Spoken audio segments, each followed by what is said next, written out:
Buenas tardes y bienvenidos a todos los que os habéis conectado para compartir vuestro tiempo con nosotros en la webinar de hoy. Soy Luis Benedicto, responsable del área laboral de ASEM-BCN en Ominac, y os hago una breve presentación de la webinar de hoy, que tendrá una duración aproximada, irá sobre los 60 minutos, entre exposición y preguntas, con la intención de que sea lo más amena posible y centrada en la materia que vamos a tratar en el día de hoy.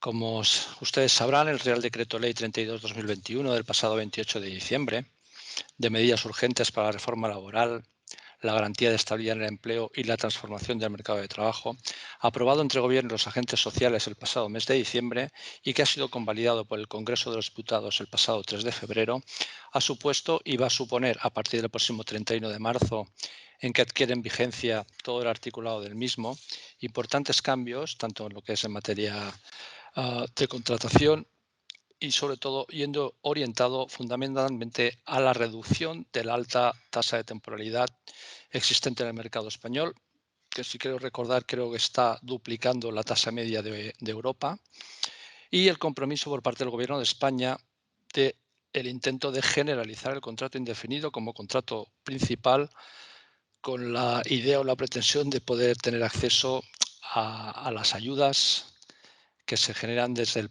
Plan de Recuperación de la Unión Europea. Con el ánimo de no alargar esta sesión y de que resulte evidentemente práctica, vamos a centrarnos fundamentalmente en las principales modificaciones que en materia de contratación y subcontratación se han realizado en el citado Real Decreto, haciendo especial hincapié en todos los cambios introducidos tanto en materia de contractual, en materia temporal, sobre todo, como en los contratos formativos. Recordemos que ahora habrá dos tipos: el contrato de formación en alternancia, que es el que sustituye al antiguo contrato de aprendizaje, y también el contrato formativo para la obtención de práctica profesional, que es el que viene a sustituir al contrato en prácticas vigente hasta ahora. Y una vez más, y el que va a ser el que se debe de convertir en el contrato estrella de toda esta reforma, como es el contrato del fijo discontinuo, que va a hacer un poco el cajón desastre y donde todas las empresas van a ir destinadas a potenciar este tipo de contratación. Para todo ello contamos con la inestimable presencia de una parte de Susi Carrillo, abogado, miembro del Departamento Jurídico de ASEM Nominac, especializada en materia laboral y que tiene una dilatada carrera en los juzgados, factor que le dan una larga experiencia y un profundo conocimiento de todos los aspectos que vamos a tratar en la sesión. Ella será la moderadora de la charla, junto al que es nuestro ponente principal, que es Pedro Checa Ruiz, licenciado en Derecho, inspector de Trabajo y Seguridad Social, con una dilatada carrera dentro del Cuerpo de Inspección y que actualmente ejerce las funciones de jefe de inspección de la provincia de Barcelona. Agradecer a Pedro su presencia, gracias a la amistad y el contacto directo que tiene con Susi Carrillo, y que nos ha facilitado mucho el que pueda estar aquí con nosotros el día de hoy. Por último, y antes de dar paso al ponente, comentaros que para con la intención de que esto sea lo más ameno y ágil posible, las consultas que hoy podéis tener sobre el tema que vamos a tratar, nos las dejéis en la dirección de email que os comento ahora, laboral@asembcn.com, de manera que nosotros podremos de esta manera filtrar todas vuestras dudas, todas vuestras cuestiones, y las que se queden en el tintero, pues os daremos respuesta posterior y una vez finalizada esta sesión. Sin más, paso el turno de palabra a Pedro para que inicie su exposición en materia de contratación tras los cambios promovidos por el Real Decreto del pasado mes de diciembre. Pues buenas tardes, Luis. Bienvenidos a todos. Buenas tardes, Asunción. En primer lugar, daros las gracias por la invitación, pues por poder compartir esta sesión con todos vosotros, con los asistentes, donde trataremos, como decía Luis, las principales novedades de la reforma laboral, pero donde lo voy a intentar concentrar todo en lo que son los contratos de duración determinada, que son los que creo que generan más dudas. He optado por hacer una presentación corta, didáctica, intentar no irme por las ramas y por lo tanto no me centraré en los contratos en prácticas y para la formación, no por nada, sino porque entiendo que las principales preguntas de los aquí presentes y dudas que tenemos todos estarán concentrados en el contrato por circunstancias de la producción, en el fijo discontinuo y cómo queda el tema de la contratación temporal. En la segunda parte de la exposición también entraré a analizar un poco el tema de la subcontratación, cómo queda este nuevo artículo 42.6 y cómo también va conectado, porque va de la mano, la subcontratación con la negociación colectiva. Serán dos píldoras. Haremos también pues, una parada para formular preguntas, para reflexiones y para lo que consideréis oportuno. Así que muchas gracias por la invitación y si os parece voy a intentar compartir la presentación en la pantalla y cuando de los temas técnicos estén resueltos, pues inicio. Un segundo, por favor.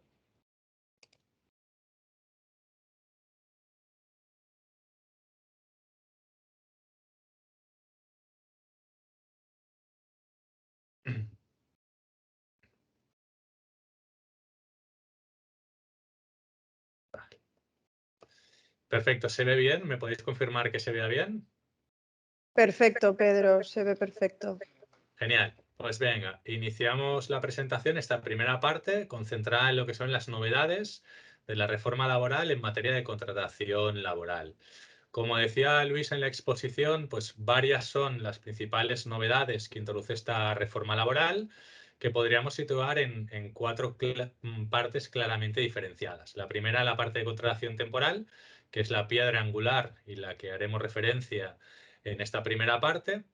La segunda, y que en la propia exposición de motivos, junto con lo que comentábamos, ¿no? De que los índices de temporalidad que tenemos duplican los de la Unión Europea, la propia exposición de motivos también hace referencia a que las empresas deben tener mecanismos de flexibilidad vía expedientes de regulación de empleo, con las novedades del mecanismo RED. La tercera novedad viene de la mano de la subcontratación, este artículo apartado 6 del artículo 42, y que va de la mano con los temas de negociación colectiva del artículo 84. También han habido distintas modificaciones en el texto refundido de la Ley General de la Seguridad Social y también en materia de la LISOS. Abordaré también, por mi profesión y porque considero que las cosas hay que explicarlas tal y como son y de referencia pues, a las sanciones que puede imponer la empresa, se pueden imponer a las empresas por parte de la Inspección de Trabajo y que, como veremos, se han incrementado exponencialmente.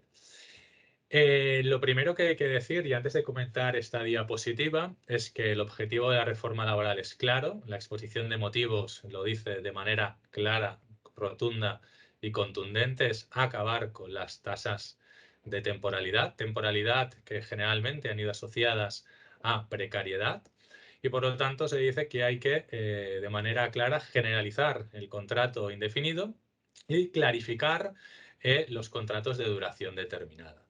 Si recordamos, y nada, en cuestión de 15-20 segundos, recordemos que hasta el año 1994 en España las empresas podían acudir a la contratación temporal por el solo hecho de tener necesidades de mano de obra, es decir, mano de obra estructural. Es en el año 94 donde pasamos a necesidades de mano de obra coyuntural y también lo importante, y como para abrir la exposición, lo que hay que decir es que esta reforma laboral rompe con el esquema tradicional que todos teníamos en la cabeza desde el año 1994, que ya han pasado muchos años, de cómo quedaba configurado el artículo 15, con su contrato por obra y servicio, con el contrato eventual y con el contrato de interinidad.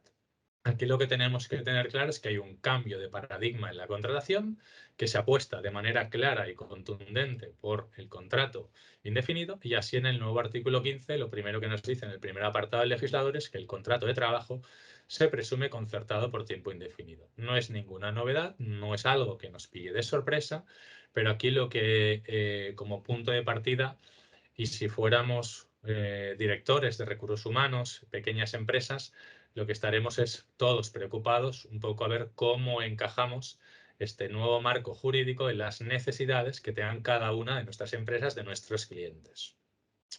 Si cogiéramos estadísticas también muy rápido, antes de la pandemia, pensemos que en España aproximadamente se venían celebrando 20 millones de contratos temporales, de los cuales aproximadamente 10 tenían cabida en el contrato eventual, 8 millones o un poco más en el contrato de obra y servicio, y veremos que lo primero que ya sabemos es que a partir del 30 de marzo el contrato de obra y servicio desaparece.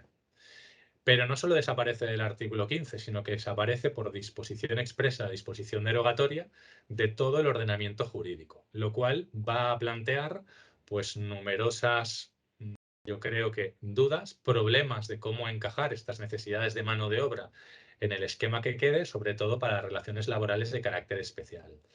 Y a esto, una novedad que vi ayer, que es que ya se está moviendo y en una noticia que salió publicada en prensa se estaba hablando de la creación de un estatuto para el trabajo artístico, ¿no? Porque hay determinados sectores que van a tener determinadas particularidades y que van a tener muchas dudas.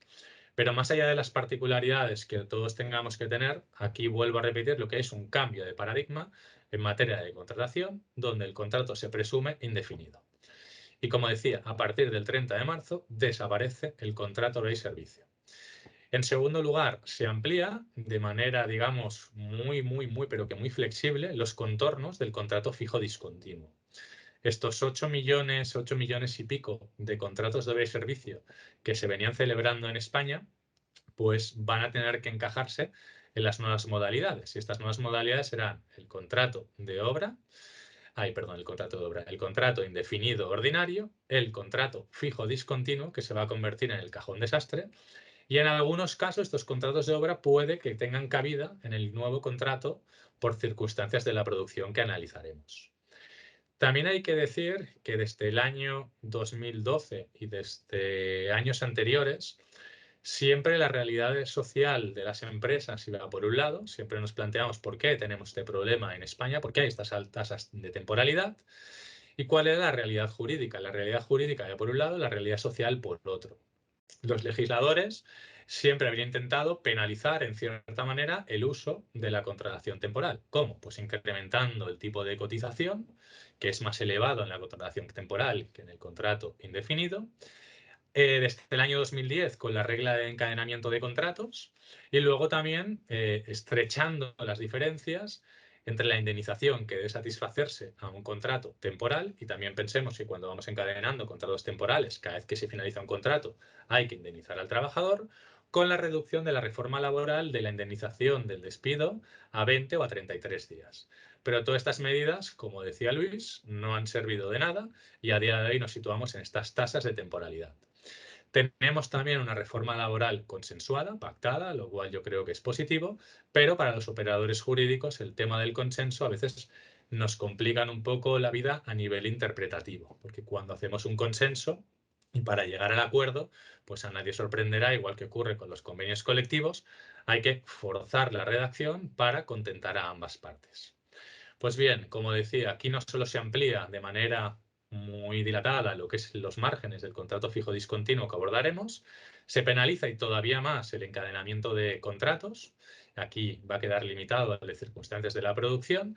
Se establece una penalización, un recargo en la cotización adicional a todos aquellos contratos temporales que tengan una duración reducida a 30 días. Luego lo explicaré, pero dará igual que el contrato tenga 2 días, 5 o 10 de duración, porque a la finalización la empresa tendrá que pagar esta cotización adicional, este recargo.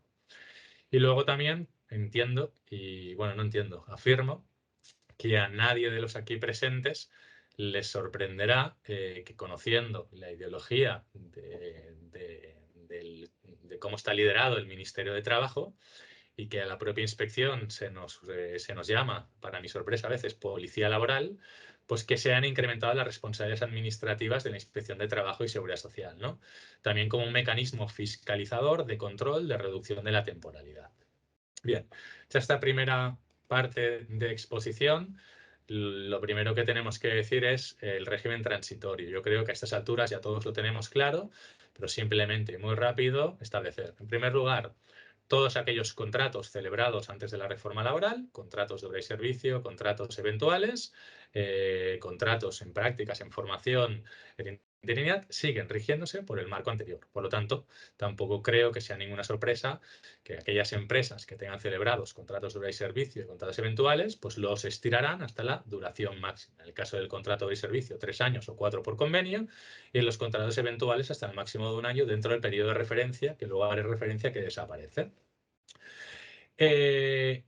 Entre el 31 de diciembre y el 30 de marzo, que ya estamos a punto de llegar a esta fecha, se mantiene este régimen transitorio, pero se establece una limitación. Es decir, que hoy mismo podíamos celebrar y podríamos suscribir un contrato obra y servicio o un contrato eventual, pero en estas dos modalidades contractuales esa duración máxima será de 6 meses. Y a partir del 31 de marzo desaparece el contrato de obra y servicio y entonces lo que tendremos será única y exclusivamente el contrato por circunstancias de la producción y el contrato por sustitución. Bien, vuelvo un poco para atrás en la presentación, porque decir que se presume el contrato por tiempo indefinido es algo que a nadie debería sorprender.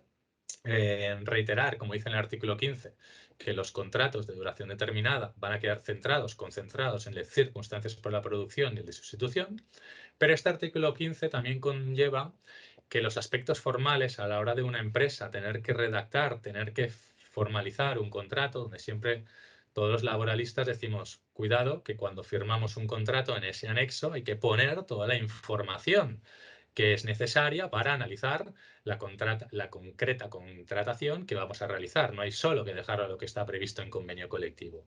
Pues los temas formales aquí recobran una especial importancia porque antes siempre se nos decía por la jurisprudencia, por la inspección de trabajo, empresa, cuando usted tiene un pedido, si quiere encajarlo en el contrato eventual, va a tener que especificar el pedido. Pues muy bien, ahora nos dice este artículo 15 que no solo habrá que especificar con precisión y claridad la causa habilitante del contrato, sino las circunstancias concretas que lo justifican y lo importante, su conexión con la duración prevista. Es decir, que ya no es suficiente con especificar cuál es el pedido para el cual se celebra ese contrato, que se nos exige un plus en cuanto a las circunstancias concretas y que además no nos deja esa libertad de 6 meses o tal, sino que hay que establecer una conexión con la duración prevista. Luego también veremos, porque lo recojo igual que he dicho que, bueno, no me centraré en el contrato de prácticas y para la formación sí que hay referencias a la especialidad en el fijo de obra y construcción, pues porque así me lo pidió Asunción. Y ahora ya entramos en materia a establecer, bueno, a intentar aclarar, si es que lo consigo, cuáles son, bueno, esos contornos que no están nada claros o que a todos, incluido a mí, me generan dudas de cómo queda redactado este nuevo contrato por circunstancias de la producción, que ya vemos de la pantalla que tiene dos modalidades o dos submodalidades. La primera nos dice el legislador que este contrato por circunstancias de la producción se podrá concertar para atender a incrementos ocasionales o imprevisibles. Es decir, está pensando en puntas de producción. De manera análoga, la redacción es parecida, aunque no idéntica, al anterior contrato eventual por las circunstancias de la producción. Los términos ocasional e imprevisible tienen sus matices. El término previsible o imprevisible luego analizaré, pero ya me avanzo, en que en muchas ocasiones, y desde mi punto de vista inspector, lo que yo voy a exigir a las empresas para determinar si algo es previsible o imprevisible es que la empresa me justifique qué información tenía para poder determinar la previsibilidad o imprevisibilidad. Y luego el término ocasional, que sobre todo en la segunda submodalidad va a dar lugar a mayores interpretaciones, hay que entenderlo como algo que no se repite en el tiempo, que no es permanente, es decir, que es ocasional, ¿vale?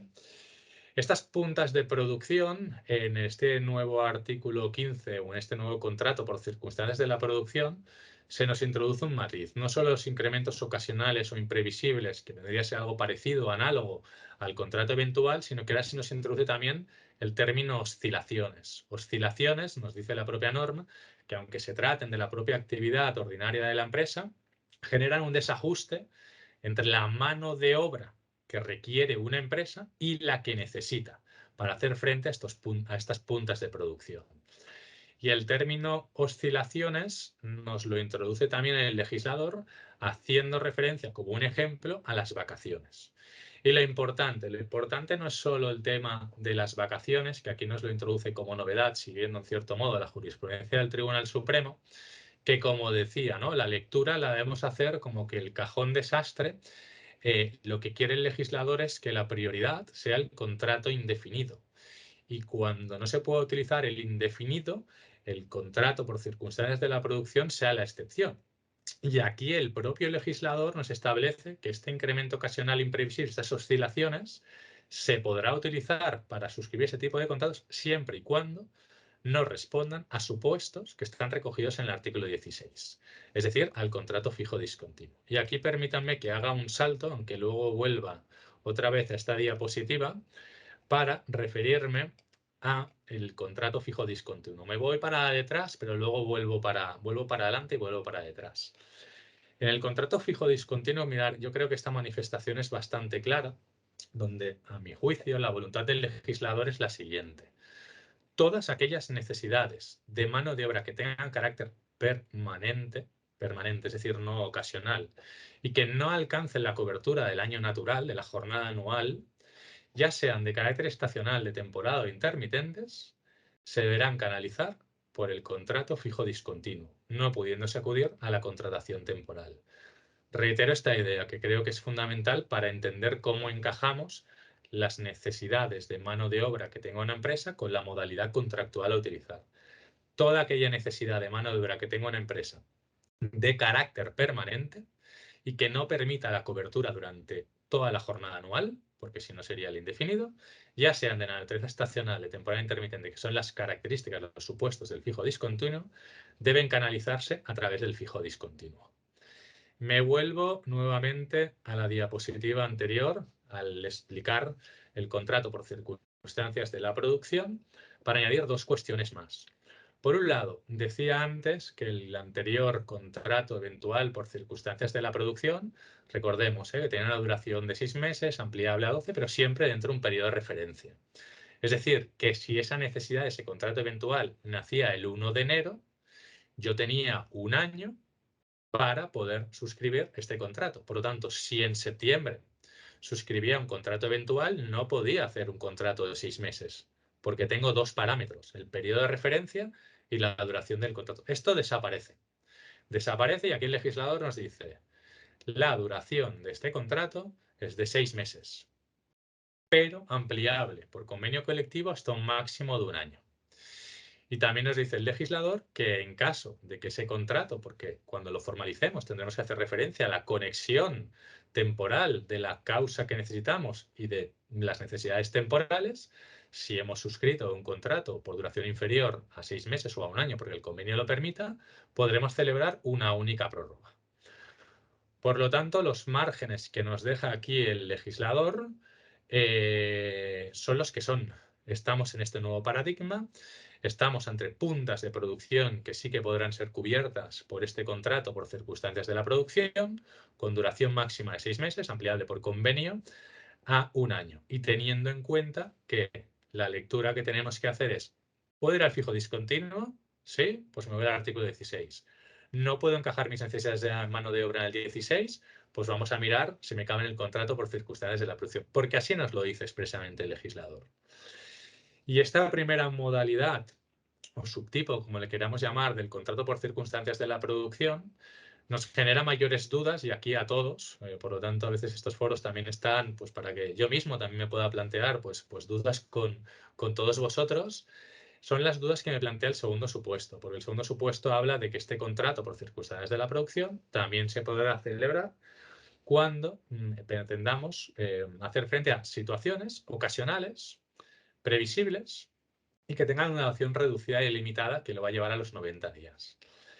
Parece que el término ocasional, ocasional, previsible, choquen entre sí. Si es algo que es ocasional, parece que no vaya a ser muy previsible, ¿no? Entonces, si aquí el legislador hubiera introducido ocasional dentro del año natural, pues yo creo que aquí habrían bastante juego este artículo, porque todas aquellas necesidades de temporada que no encajen en el fijo discontinuo porque sean de corta duración y tuvieran este límite de 90 días, cabrían perfectamente en esta modalidad. Me estoy refiriendo, por ejemplo, a la recogida de la fruta en algunas provincias donde la necesidad fuera temporal de menos de 90 días. Si eso es ocasional y es previsible, yo podría encajarlo aquí. El tema es el término ocasional.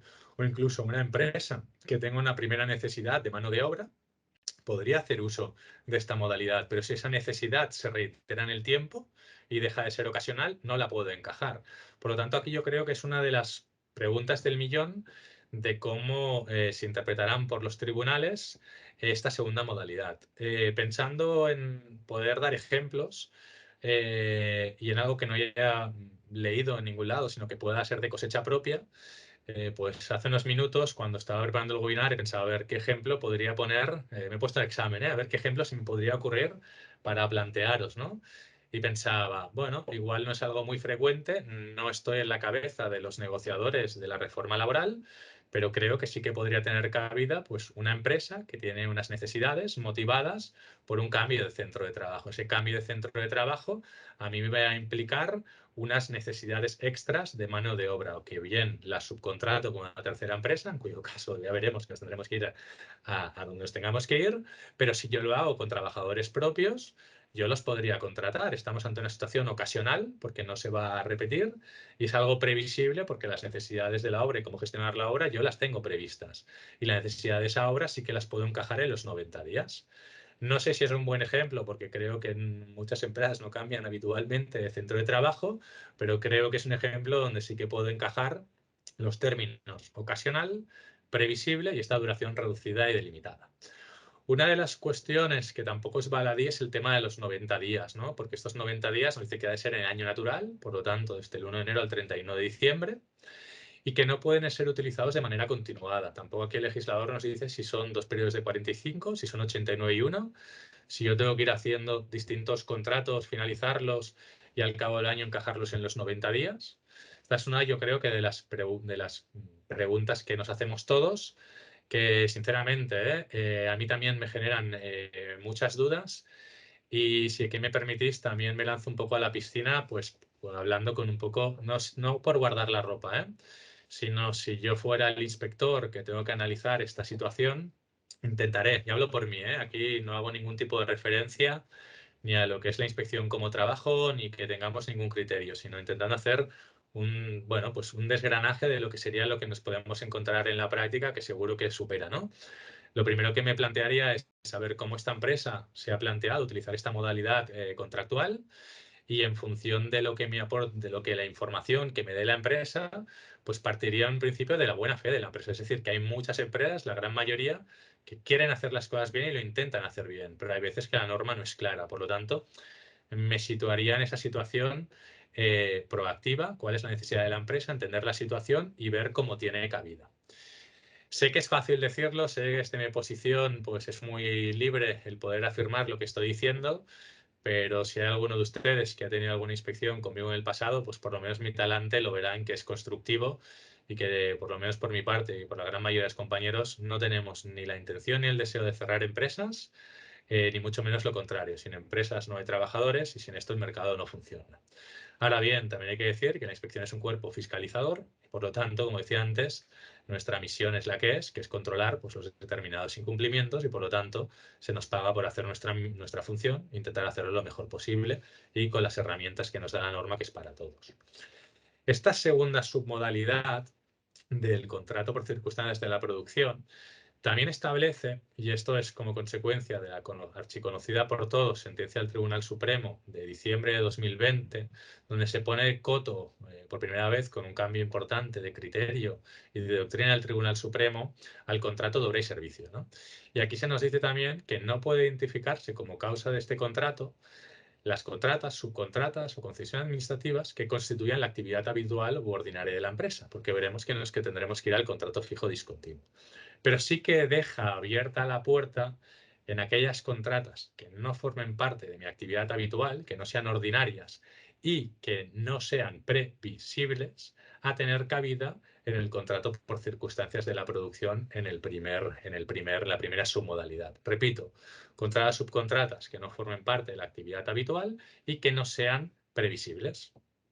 Sí que creo que podrían tener cabida en este contrato por circunstancias de la producción. Lo que pasa es que la realidad de las empresas, yo entiendo que esto es el menor de los casos. Dicho esto, y intentando también ser lo más didáctico posible, como decía antes, todos estos mecanismos económicos para hacer poco atractiva la temporalidad, pues siguen existiendo, ¿no? Porque a la finalización del contrato por circunstancias de la producción, hay que abonar la indemnización de fin de contrato de 12 días por año, que podemos pensar o no, desde el punto de vista, si hay o no mucha distancia desde el punto de vista económico, con lo que sería la finalización de un contrato indefinido a 20 o a 33 días. Y luego lo que os decía, este recargo para aquellos contratos de duración determinada inferior a 30 días, ya sean de 5, de 10 o de 15, a la finalización del mismo, el empresario tiene que abonar este recargo, si me permitís la expresión, que actualmente está en 26,57 euros. Y esta cotización adicional, eso sí, no es de aplicación al régimen especial de empleados de hogar, de la minería del carbón y del régimen especial agrario. Una cuestión también importante es el tema del encadenamiento de contratos y sobre todo la segunda parte de la diapositiva. Me explico. El tema de encadenamiento de contratos, como decía, ya se estableció en el año 2010. Todas esas sentencias que leíamos, sobre todo del sector hospitalario, dices, ¿cómo puede ser que una empresa suscriba hasta 40, 50 contratos temporales? Era porque venían contratos de antes del 2010, donde no se había establecido esta limitación para el encadenamiento de contratos. Pero desde el año 2010, las empresas sabían que el encadenamiento estaba fijado en un periodo de 30 meses en 24. Pues ahora lo que se hace es se reduce. Pasamos de 30 a 24 y de 24 a 18. De manera que aquellas personas, aquellos trabajadores que en un periodo de 24 meses hayan estado contratados con 2 o más contratos por circunstancias de la producción, porque es el único que va a permitir el encadenamiento, y para un plazo superior a 18 meses, ya sea por contratación directa o a través de una empresa de trabajo temporal, adquirirán la condición de trabajadores fijos.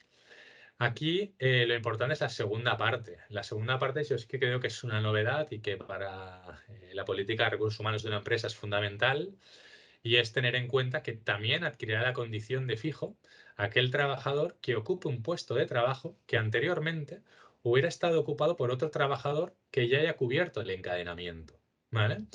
Es decir, que si a mí me contrata la empresa de Luis y a mí se me contrata para el mismo puesto que ocupó Luis en el pasado y Luis ya cubrió el encadenamiento, yo a la semana o a los 10 días de estar contratado por esta empresa, le podría pedir al empresario que mi contrato es indefinido porque mi puesto de trabajo ya ha estado ocupado por Luis.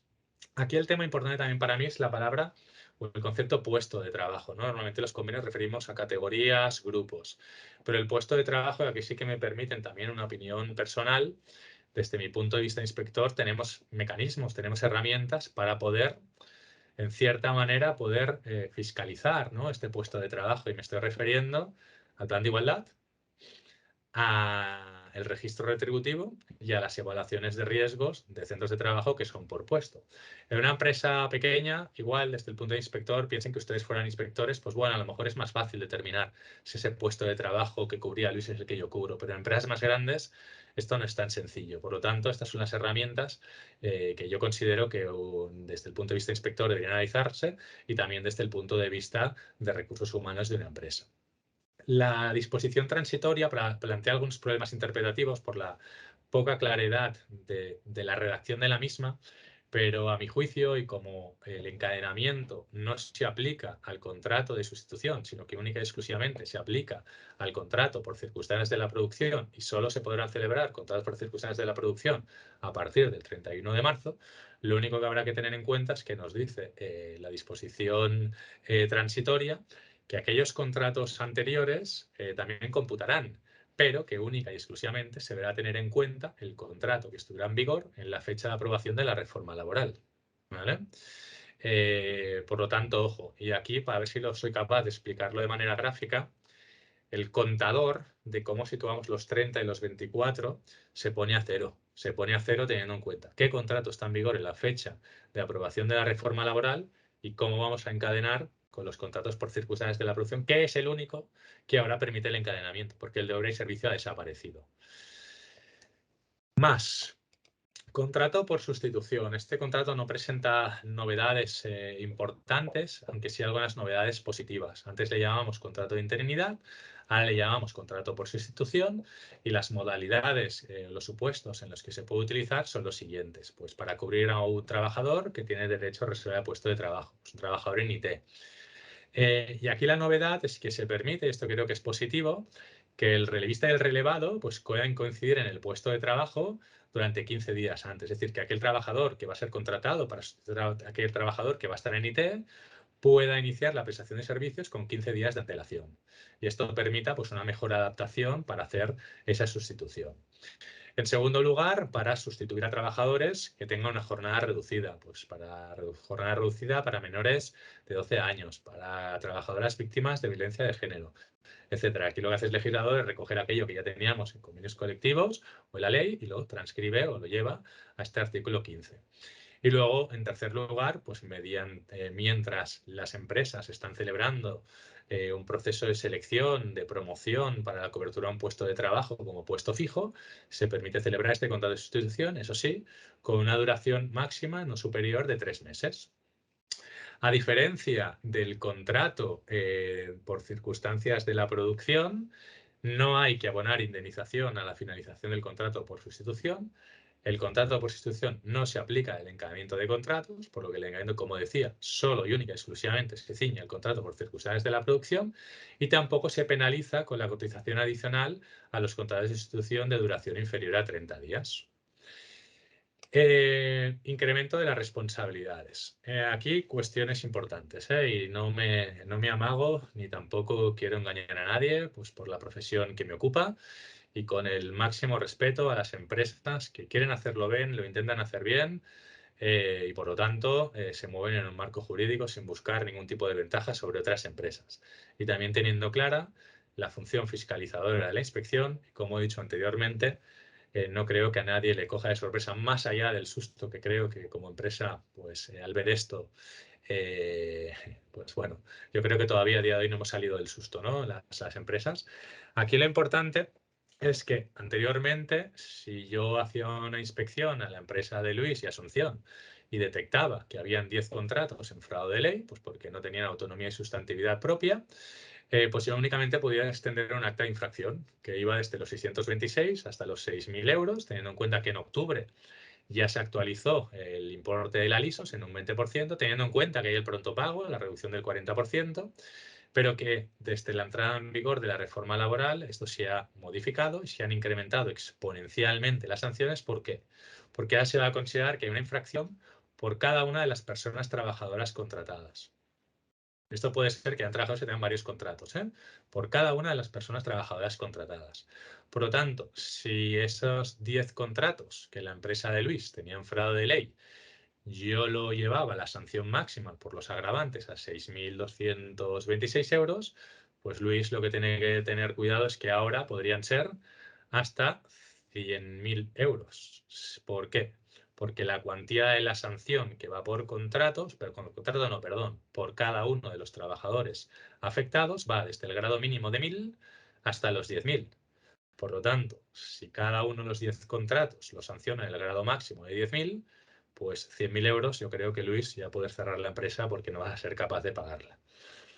Una cuestión también práctica, y aquí también con objetivo de ser claro, de intentar aportar también mi experiencia, quitándome el sombrero de jefe de la inspección y poniendo el sombrero de técnico, también decir una cuestión que creo que os interesa. No vamos, o yo, Pedro, no voy a poder agravar, Luis, la sanción teniendo en cuenta el número de trabajadores afectados, sino que la agravante que yo creo que se va a poder utilizar más aquí es el importe neto de la cifra de negocios, ¿vale? Es decir, que de 1.000 a 10.000, inspector de calle, tengo mucho margen para incrementar las sanciones. Otra cuestión que también tengo clara y siempre que se me invita tanto a estos foros o a foros, digamos, más, bueno, de colegios profesionales, del propio colegio de abogados, también comento, ¿no? Que, a ver, una de las cuestiones que nos preocupa, o a mí en particular, pues como jefe de la Inspección de Barcelona, es que a día de hoy no tenemos ningún criterio formulado por la Dirección General de la Inspección de Trabajo y que en cierto modo sí que me da miedo, respeto, bueno, no sé el adjetivo que queramos utilizar, a que esta inseguridad jurídica o esta ambigüedad, en cierto modo, de la norma pudiera conllevar que haya 1.000 inspectores en España y que cada uno pues, pudiera interpretar de manera, bueno, libre cómo levantar un acta de infracción en empresa.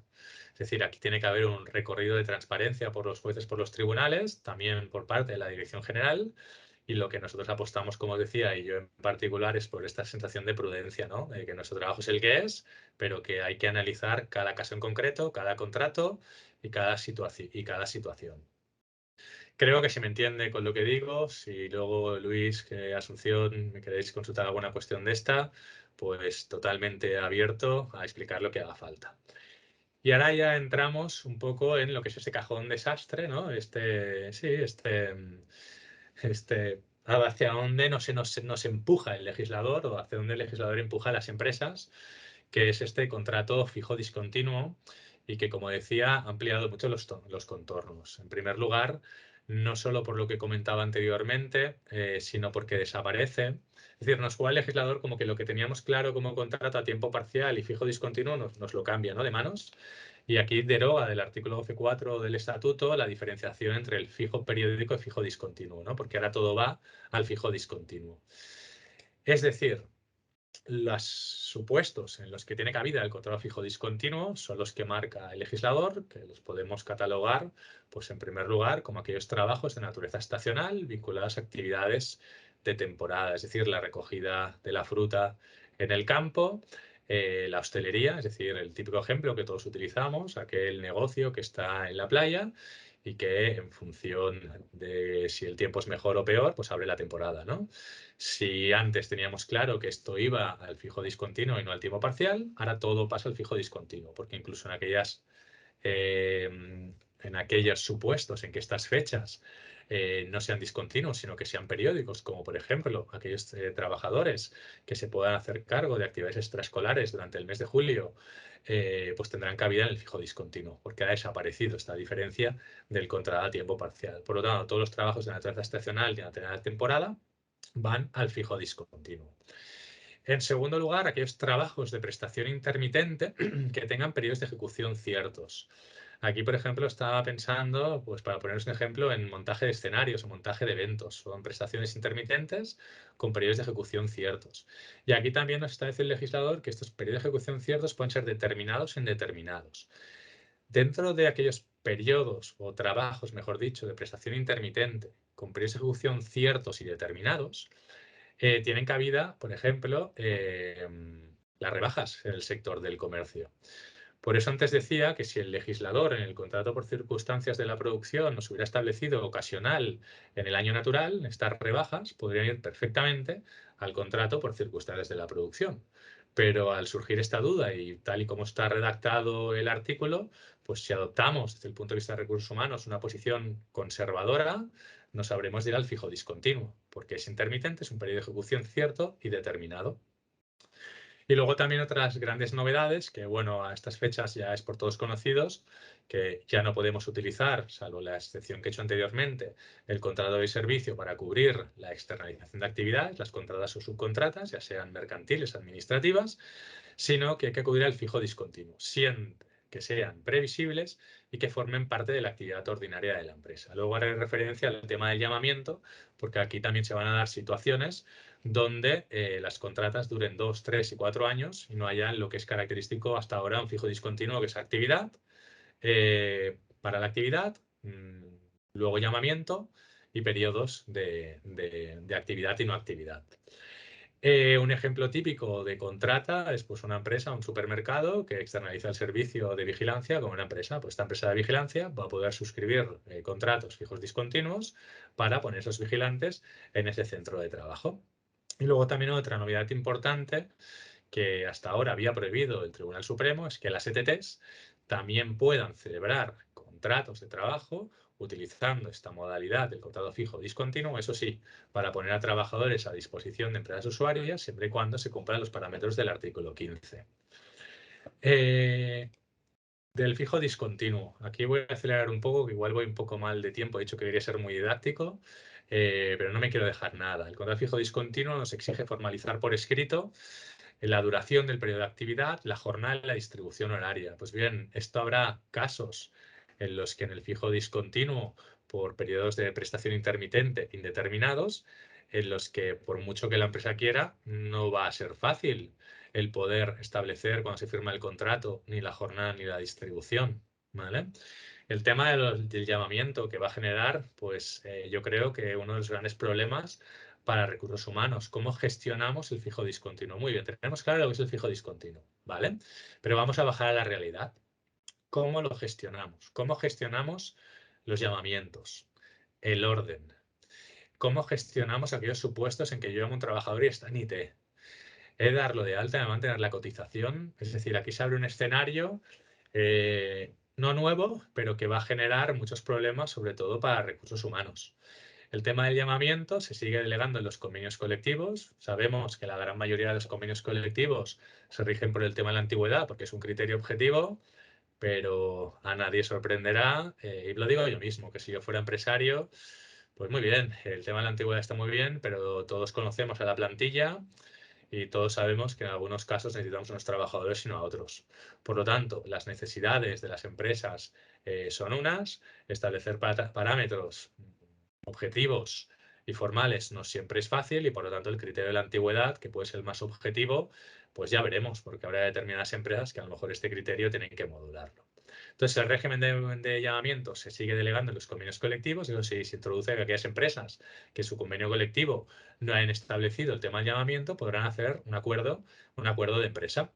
Pero también qué pasa con aquellas pequeñas empresas, que son muchas en este país, y especialmente en Cataluña, que no tengan representación legal de los trabajadores. Si su convenio colectivo no regula el tema del llamamiento y no puedo hacer un acuerdo de empresa, pues me estoy viendo obligado en que en cada contrato tendré que especificar claramente el orden del llamamiento y la manera de hacerlo.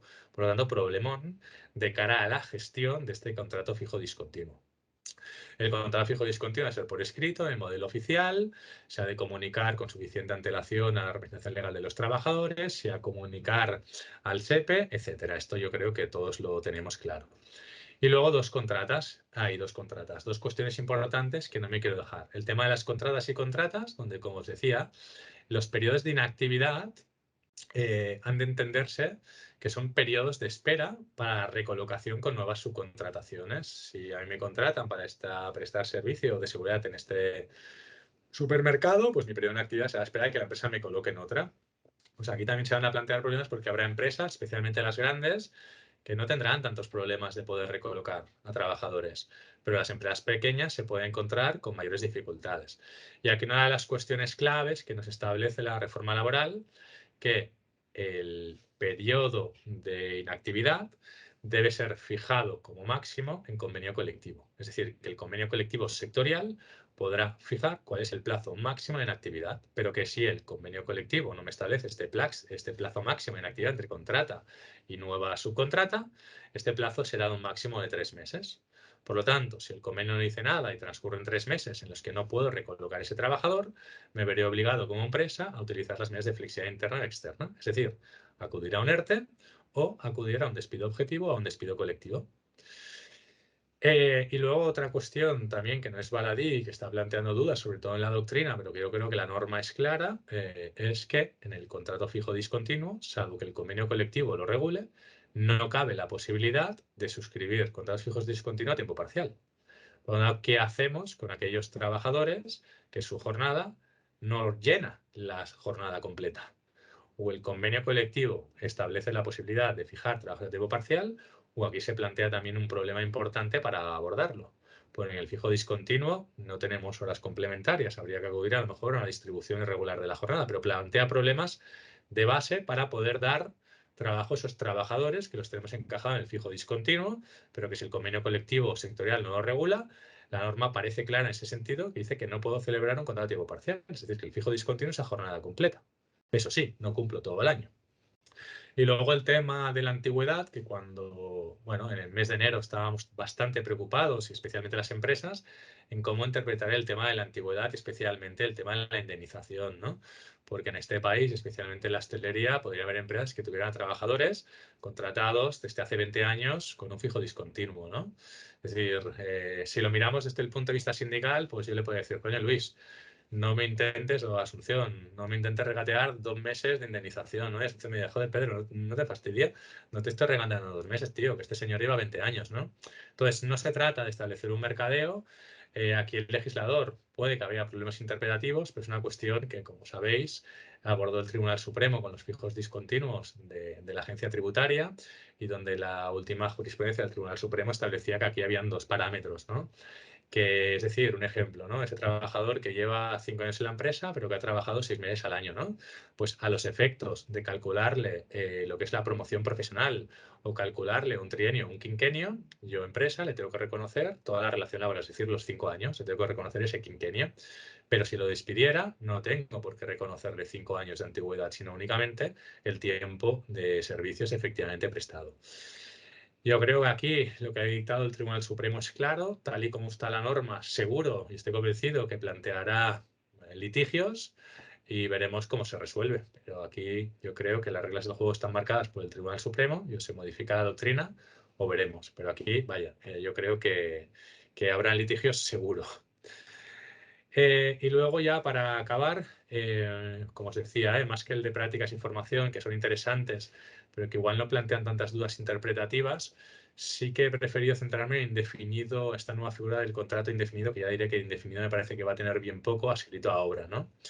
Esto también es consecuencia nuevamente de la Unión Europea, que últimamente nos lee bastante la cartilla, y esta reforma laboral, pues como consecuencia de dar cumplimiento a esta sentencia del TJUE, crea un nuevo contrato indefinido adscrito a obra. Es decir, el Tribunal Supremo había puesto coto al contrato y servicio determinado, el 401, y el Tribunal de Justicia de la Unión Europea había puesto en cuestión la legalidad de este fijo de obra que regula el convenio colectivo de la construcción.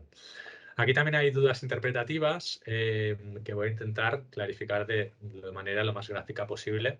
Y ya teniendo el tiempo, perdona Luis y Asunción, me he venido arriba con el tiempo y bueno, he ocupado un poco más. Obligaciones empresariales. Nos fija la norma cuál es el concepto de fin de obra. Aquí nos establece, bueno, 3 parámetros.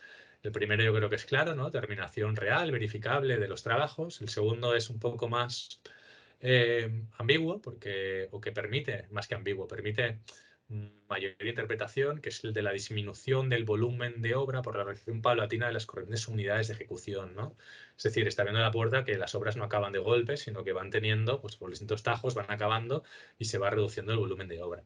Y luego por el tema de la paralización de la obra por causa imprevisible y ajena a la voluntad de la empresa. Una vez establecido este concepto de fin de obra, aquí lo que establece el legislador es que la empresa, una vez finaliza la obra, tiene que hacer una propuesta de recolocación al trabajador, ¿no? Por eso voy a afirmar que este contrato va a tener más bien poco de indefinido y se va a convertir más bien en un contrato de duración determinada, ¿no? Empresa que tiene trabajadores suscritos con esta modalidad, finaliza la obra, tiene que hacer una propuesta de recolocación y tiene que ofrecer al trabajador un proceso de formación que podrá hacer ella misma o externalizarlo en la Fundación Laboral de la Construcción. Esta propuesta de recolocación debe formalizarse por escrito, se debe anexar al contrato y especificando, ¿no? Cuál va a ser la ubicación de la obra en la que voy a recolocar al trabajador, cuál va a ser la fecha de reincorporación y cuáles son las acciones formativas que se han podido llevar durante este periodo de recolocación. Y luego el trabajador es el que tiene 7 días para aceptar o rechazar esta propuesta. Y esta novedad ha creado un nuevo causa de extinción del contrato que hasta ahora no existía, que tiene encaje en el artículo 50, que es la extinción por causas inherentes a la persona del trabajador. Hasta teníamos causas no inherentes a la persona del trabajador, que nos planteaba dificultades con el despido colectivo, y que ahora tenemos causas inherentes al trabajador. De manera que, una vez formulada esta propuesta de recolocación por parte de la empresa, el contrato se puede extinguir por estos motivos inherentes a la persona del trabajador, que está recogido en el artículo 50. En primer lugar, por si el trabajador rechaza la propuesta. Y luego los siguientes supuestos, que son por la falta de cualificación del trabajador, incluso aunque ha hecho este proceso de formación durante el preaviso o durante el plazo que le comunica la empresa, para poder prestar servicios en otras obras de la misma provincia que tenga la empresa. O también por la inexistencia de la posibilidad de recolocar a este trabajador porque hay un exceso de personas mejor recualificadas o cualificadas que este trabajador, ¿vale? Y luego también por la inexistencia de que hayan obras en esta provincia que sean acordes con la cualificación profesional o grupo profesional de este trabajador. Esto yo creo que también puede plantear dudas. También hay partes de la doctrina que están planteando si esto es constitucional o si puede haber aquí mayores problemas interpretativos y de encaje. Y aquí, salvo en el supuesto de que el trabajador rechace la propuesta, este contrato se extinguirá, el empresario va a notificarlo con 15 días de antelación. Y aquí la indemnización, esto no es ninguna novedad porque ya es lo que venía estableciendo anteriormente, que en el caso de que se extinga este contrato por esta causa inherente a la persona del trabajador, la indemnización a que tendrá el trabajador es del 7%, 7% de los conceptos salariales que estén previstos en las tablas del convenio colectivo. Por lo tanto, aquí, como problema interpretativo o aplicativo, es si los supuestos C y D, es decir, la inexistencia en exceso de personas con cualificación o inexistencia de obras en la provincia, ¿realmente es una causa inherente a la persona del trabajador o serían causas no inherentes a la persona del trabajador? Pues esta es una de las grandes dudas que ya veremos. Con esto, aunque sé que he pasado un poco del tema, Luis, Asunción, daría por finalizada esta primera parte de la exposición. Si os parece, pasamos a las preguntas, a las dudas, a las reflexiones y a continuación, pues vosotros me decís el tiempo que dispongo para abordar la segunda parte, que serían las novedades en materia de subcontratación.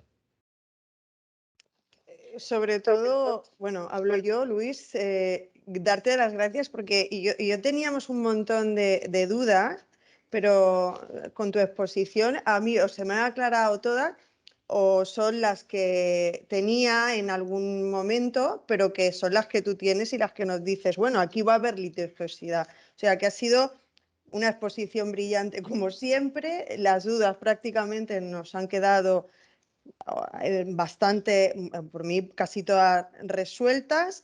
Yo donde tengo el mayor problema o creo que va a existir más problema y ya me corregís, pues es en esa cuestión de ocasional y previsible, es decir, ¿dónde está la línea entre lo que sería un contrato fijo discontinuo y el de circunstancias de la producción por ese incremento ocasional e imprevisible, el de los 90 días? Y es aquí donde a mí me surge un poco la duda en cuál será la línea que se marque a la hora de distinguir un tipo de contrato u otro.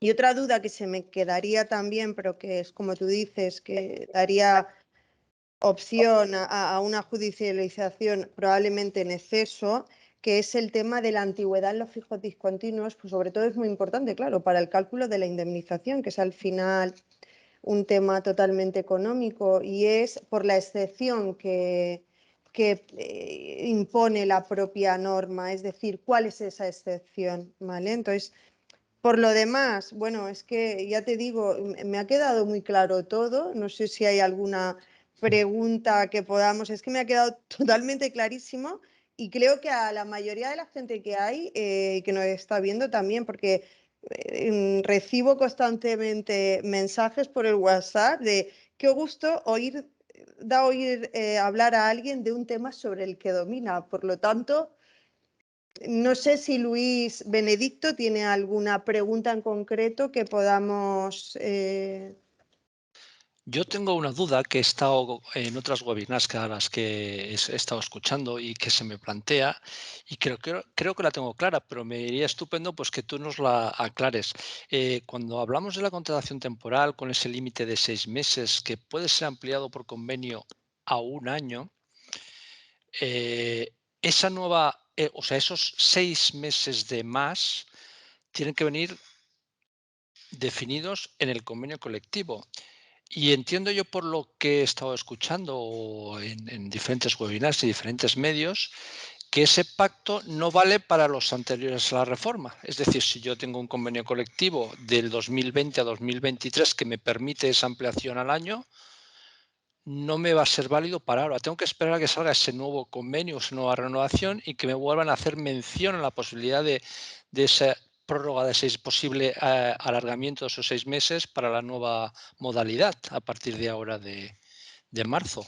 Y entiendo que tiene que ser así por lo que he estado escuchando. No sé si eres del mismo parecer, vaya. Pues sí, Luis, soy del mismo parecer y lo intento clarificar. Es decir, aquí he utilizado, vuelvo a la diapositiva del régimen transitorio, ¿no?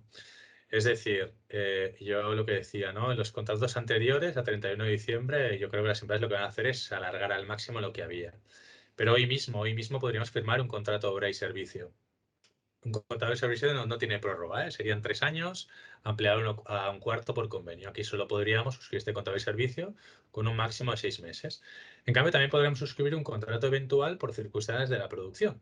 Y aquí es donde viene el tema de la prórroga. Pero aquí la norma es taxativa y nos dice que en este periodo transitorio entre el 31 de diciembre y el 30 de marzo, la duración máxima es de 6 meses. Y por lo tanto, ni con prórroga ni con lo que lo marque el convenio. 6 meses y máximo. Yo creo que aquí la disposición transitoria lo que está pensando es hay que dar un plazo a las empresas, una vacatio legis, para que en este plazo de 3 meses, pues bueno, nos recoloquemos todos. Yo creo que esta es la finalidad que tiene la norma y que no permite superar esta duración máxima de 6 meses que establece la disposición transitoria.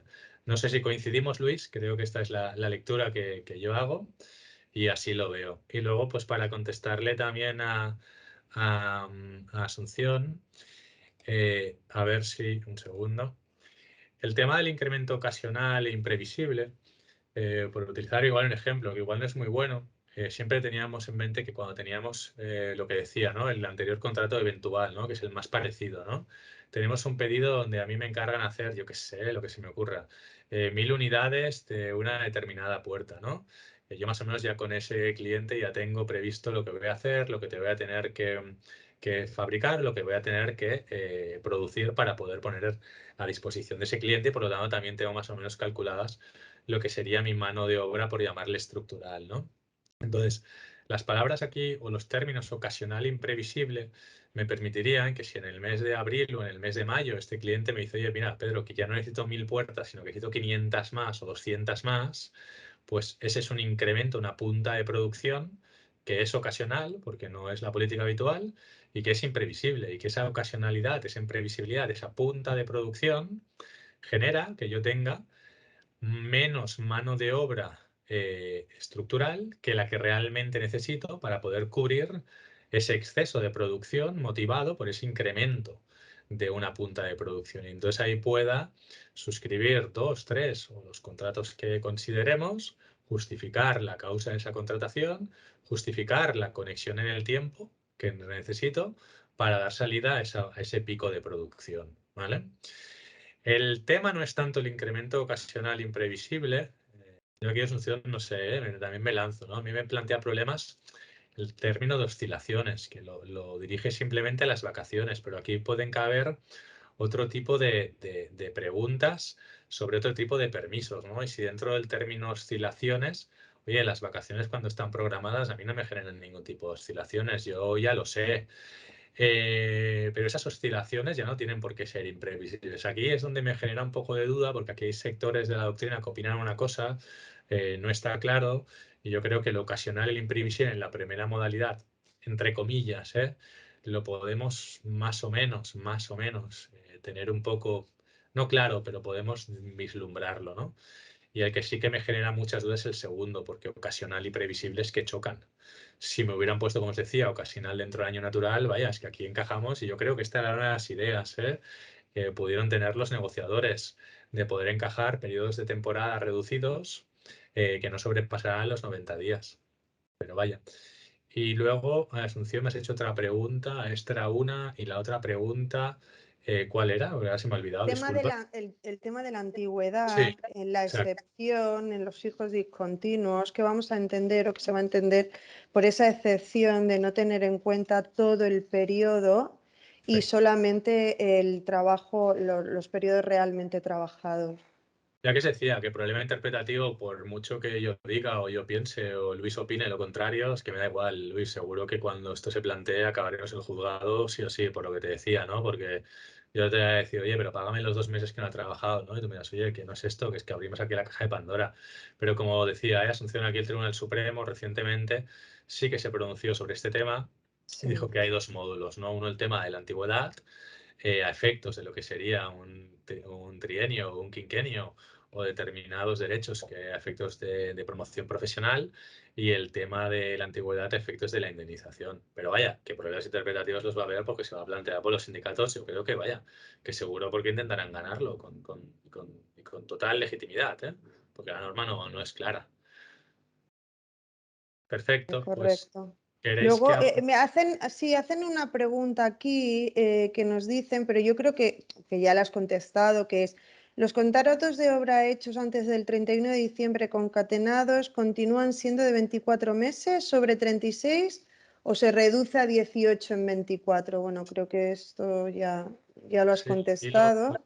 intentado explicar con esta forma gráfica de cuando ponemos el periodo de los 24 y 30, pensar en que tú eres el inspector, ¿no? Y entonces lo que haces es coger los distintos contratos, ponerlos y ver el periodo. Entonces vas moviendo los 30 meses dentro de los 24 hasta encajar si se sobrepasa el encadenamiento. Ahora, como la norma marca que el nuevo encadenamiento entra en vigor ahora, por eso decía, se pone para entenderlo el contador a cero.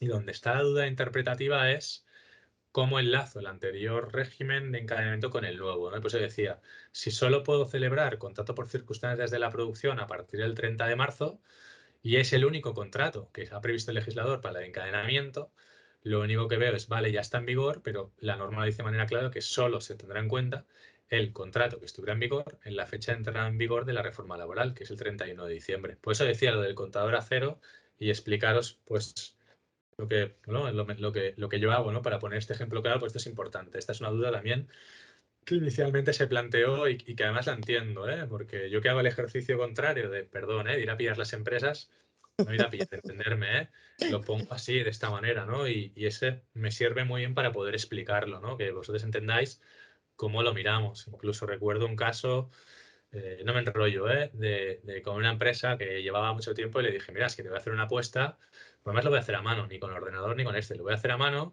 y me apuesto que el mes que viene vas a finalizar este trabajador. Hostia, Pedro, ¿cómo dices esto, hombre? Porque he examinado tu política de contratación y lo estás haciendo así. Entonces me dijeron, ¿tú qué pasa? ¿Que no duermes los fines de semana? Pues no sé si no duermo los fines de semana o no, pero estos temas son importantes.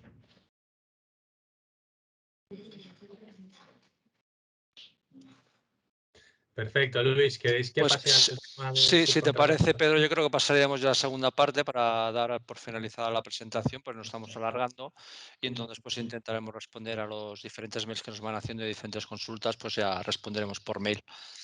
Pues Vale. esto lo vamos a alargar demasiado. Lo concentro en Lo dejo en 5 tus manos. minutos, ¿vale? Perfecto. Lo concentro muy rápido. Cuando hablamos en materia de subcontratación, aquí tienen una diapositiva, ¿no? Para explicar por qué, ¿no? Se quiere modificar el artículo 42 y muy resumido, pues por la utilización del contrato de servicio vinculado a la duración de la contrata, por las dificultades de la responsabilidad subsidiaria que plantea el artículo 42 y que es una ocasión perdida para haber modificado este artículo 42, porque el régimen jurídico de las ETTs es más beneficioso el acudir a una contrata que acudir a una ETT, porque la ETT tiene que respetar las mismas condiciones, por el tema de la negociación colectiva y la prioridad aplicativa del convenio de empresa, donde algunas, y siempre digo algunas, veréis que siempre digo algunas empresas multiservicios, habían aprovechado esta reforma del 2012 para romper el mercado y tener una posición competitiva mejor por la prioridad aplicativa del convenio de empresa y la materia salarial, y luego porque cuando una empresa contrata o subcontrata, que es algo lícito, la frontera entre el 42 y el 43 no está claro y nunca se ha clarificado, ¿no? Cuando estamos en una subcontratación lícita o una cesión ilegal. Por lo tanto, este que había hecho una proliferación masiva de contratas, esto explica dónde nos hemos situado y por qué el legislador intenta corregirlo. Aquí habían pues, aparecido las empresas multiservicios, que no todas hay que situarlas en el mismo saco, por favor. Y luego también el problema de las plataformas digitales que han evolucionado, como habéis visto, desde un modelo de autónomos o falsos autónomos a un modelo de subcontratas, donde hay que analizar por parte de la inspección si lo estamos haciendo, si son subcontratas válidas o no. Y todo este régimen lo que había conducido es a una precarización de las condiciones de trabajo. Sobre el tema de la modificación del 42, mucho se ha dicho, y esto es muy gráfico, recordemos, que a veces perdemos la memoria. En el año 2006 hubo una proposición de ley del PSOE de modificación del artículo 42, ¿vale? ¿Para qué? Para garantizar que los trabajadores de la subcontrata tuvieran las mismas condiciones laborales de empleo que la empresa principal. Pero es que el año siguiente, un segundo, el año siguiente no. El año 2020 hay un acuerdo también entre el PSOE y Unidas Podemos, ¿vale? Que nos dijeron, vamos a prohibir la subcontratación de manera que solo se pueda acudir a la subcontratación para trabajos especializados. Entonces, esto no hace tanto tiempo, se ha dado muchas y muchas vueltas para la reforma del 42, al final lo que tenemos, perdonad, son pocas las modificaciones, o por no decir muy pocas. A ver, esta es mi opinión. Igual algunos se consideran que esta modificación ha sido, bueno, pues muy productiva. Bueno, según desde la posición que lo miremos, pues nos puede parecer positiva, que se ha quedado un poco, o que sí, que aborda los principales problemas. Entonces, el nuevo artículo 42.6, que es el que pondré en pantalla, lo que trata es de dar respuesta a cuál es el convenio colectivo que debe aplicarse a los trabajadores de la subcontrata, ¿no? Y aquí lo mismo, el Tribunal Supremo ya nos había clarificado hace bastante poco, y especialmente para un sector que salió mucho en los medios de comunicación, que era el tema de las Kellys, ¿no? ¿Qué convenio se aplica a una camarera de pisos? Y aquí yo lo digo, yo me sigo resistiendo, no acabo de verlo del todo claro la respuesta, pero aquí el Tribunal Supremo es taxativo y viene a decir que a este sector se le va a aplicar sí o sí el convenio de limpieza y no el convenio de hostelería. Yo, mi opinión personal, y aquí no lo tengo del todo claro, pero una cosa es lo que yo piense, y como aquí el Tribunal Supremo se ha manifestado, por lo tanto, como jurista, como profesional del derecho, tengo que asumirlo y punto, ¿no? Entonces, en la diapositiva veis pues, el debate que había en el Tribunal Supremo de qué convenio colectivo se aplica, ¿vale? Entonces, el nuevo artículo 42.6, que es la única modificación, no se modifica el 42.1 y el 42.2, que sabemos que el Tribunal Supremo, Sala Social, dice una cosa y el contencioso administrativo dice otra. Que Luis Asunción y todos aquí presentes sabemos que es el artículo más complicado y más complejo del Estatuto de los Trabajadores con diferencia y que nos genera multitud y multitud de problemas aplicativos. Pues nuevamente una nueva reforma laboral y yo lo siento, seguimos exactamente igual y con los mismos problemas interpretativos. Este artículo 42.6 nos plantea tres reglas. Primera, ¿qué convenio colectivo aplicamos a los trabajadores de la empresa subcontratista? Pues aquí el legislador nos dice que se aplicará el convenio del sector de actividad desarrollada, con independencia del objeto social o forma jurídica. El ejemplo que he comentado, las Kellys, se acabó el debate, se aplica el convenio de hostelería, porque es el sector de actividad que realiza la contrata. Por lo tanto, no debe aplicarse el convenio de la empresa principal. Luego nos establece una segunda regla, que es que esta primera regla tiene una excepción, salvo que exista un convenio sectorial aplicable conforme a lo dispuesto en el título tercero. Pues aquí nos hemos planteado qué quiere decir el legislador porque no está claro. Hay algunas voces, de las cuales yo comparto, que están pensando que próximamente se pueda suscribir un convenio sectorial de las empresas multiservicios.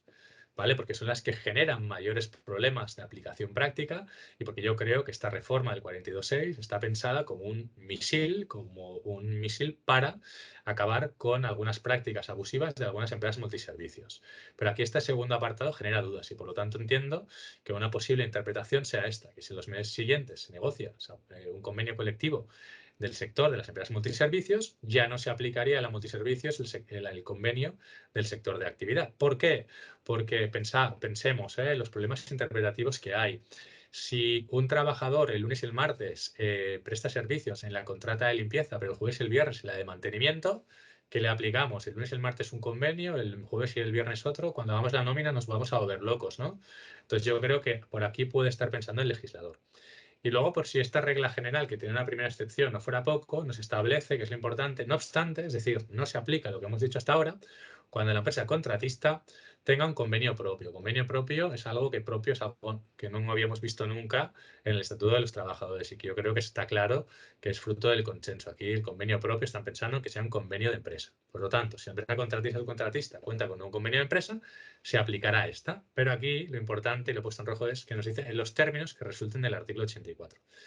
Aquí, en mi opinión, esto es un gol de la COE, pero por toda la escuadra, los sindicatos y que no se enfade nadie conmigo. Porque cuando hablemos del artículo 84, que va encadenado, que nadie se enfade conmigo por lo que he dicho, si hay algún sindicato en el otro lado de la mesa. Pero yo lo veo como un gol por toda la escuadra. ¿Y por qué? Porque además hemos estado defendiendo la prioridad aplicativa de los convenios de empresa, el tema de, bueno, de multitud de cuestiones que no me quiero enrollar. Y aquí el artículo 84, lo que hay que recordar es que establece la regla de concurrencia de convenios. Y el artículo 84 tiene una regla general que es el apartado primero. Y el apartado segundo, señores, es la excepción a la regla general del apartado primero. Por lo tanto, en que en esta remisión que se hace en el 42.6 al 84 haya desaparecido porque ha desaparecido de los borradores de la reforma laboral la referencia al apartado segundo, lo que no quiere decir es que, cuidado, que la prioridad de ese convenio de empresa, incluso en materia salarial, puede que no haya desaparecido. Me explico, ¿a dónde quiero llegar? Lo que quiero llegar es que si hacemos una primera lectura del 84.2, lo que vemos es, ostras, la novedad no es lo que incorpora, sino lo que quita, porque ese listado de materias en las que los convenios de empresa tenían prioridad aplicativa, ha quitado la letra A, que es la del cuantía del salario base y convenios salariales. Como decía, línea de flotación de las empresas multiservicios que generaron convenios oportunistas para tener una ventaja competitiva en el mercado. Por lo tanto, a estas empresas sí les haremos pupa. Pero ojo, que pueden haber empresas que tengan un convenio de empresa y que tengan prioridad aplicativa, y no solo en materia salarial, sino en todo. ¿Por qué? Porque la regla general del artículo 84 no está en el apartado segundo, sino está en el apartado primero. Es decir, que en caso de concurrencia de convenios, rige el primero en el tiempo. Y si esa empresa tiene un convenio de empresa propio, que es previo al del sector, tiene prioridad aplicativa, pero en todo, porque aplicamos el apartado primero del artículo 84. ¿Vale?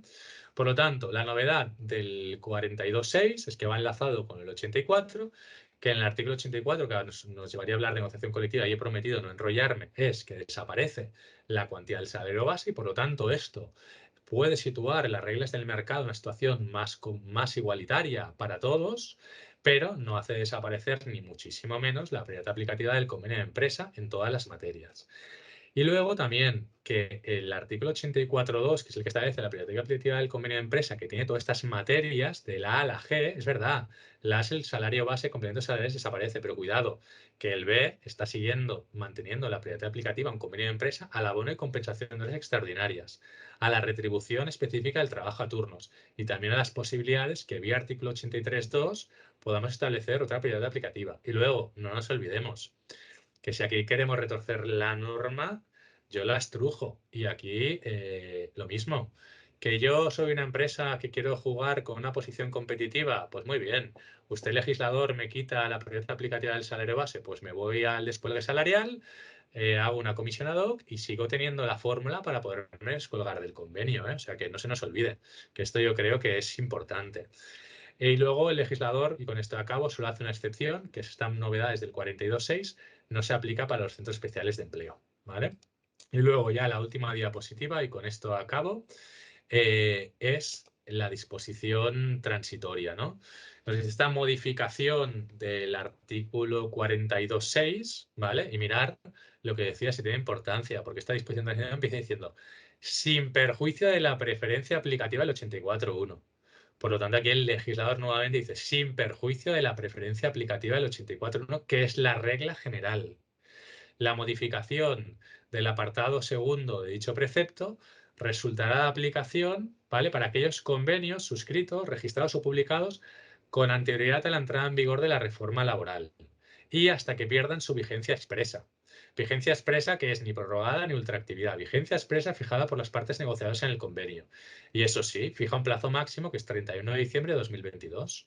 Y luego en el apartado tercero, que también ha sido interpretado de una manera u otra, dice que una vez pasado este plazo se tienen 6 meses para que las partes tengan la obligación, sí, obligación de negociar y adaptar esa modificación introducida por el legislador en su convenio. Y luego con esto sí que acabo, ya lo prometo, es que este apartado segundo, esta disposición transitoria, plantea una cuestión que, ojo, que no hay que pasar desapercibida. Nos dice, las modificaciones en el artículo 84 no pueden tener como consecuencia la compensación, absorción o desaparición de derechos y condiciones más beneficiosas que venían disfrutando las personas trabajadoras. Ejemplo para entender esto. Yo negocio un convenio de empresa con Luis. Luis es el director de recursos humanos y Asunción y yo somos los dos representantes de la comisión ad hoc que nos han elegido los trabajadores. ¿Vale? Y en ese convenio de empresa, Luis, que no es una multiservicios, decide reducir la jornada que marca la jornada anual que marca el convenio.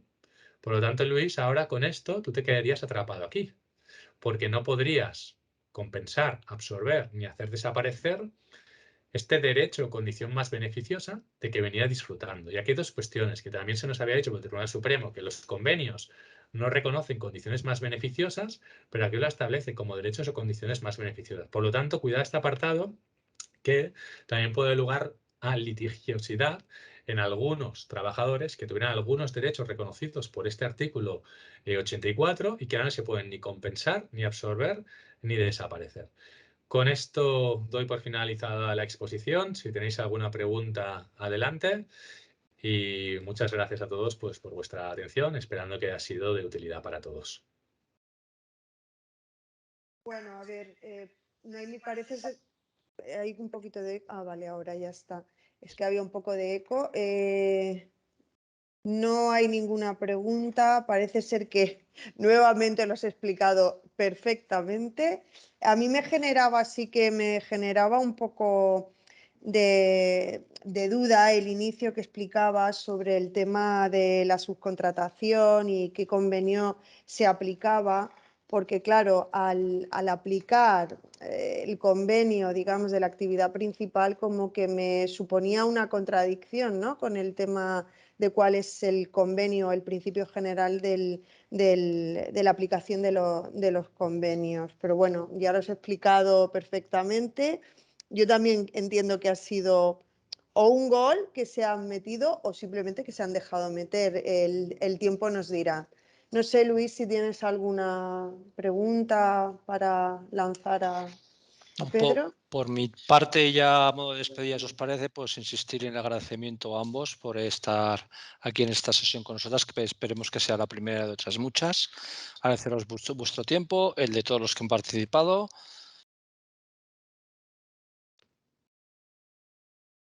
Pues gracias por todo, Pedro, por acompañarnos, por habernos hecho partícipe de tu opinión y haberla expresado y nada, que espero que volvamos a tener contacto. Pues como os decía, muchas gracias a vosotros, gracias por la invitación, gracias Luis, gracias Asunción y sobre todo gracias a todos los que habéis podido asistir. Por mi parte, encantado y un placer, como siempre, colaborar con todos vosotros. Gracias, Gracias a Pedro. vosotros. Gracias a vosotros. Gracias.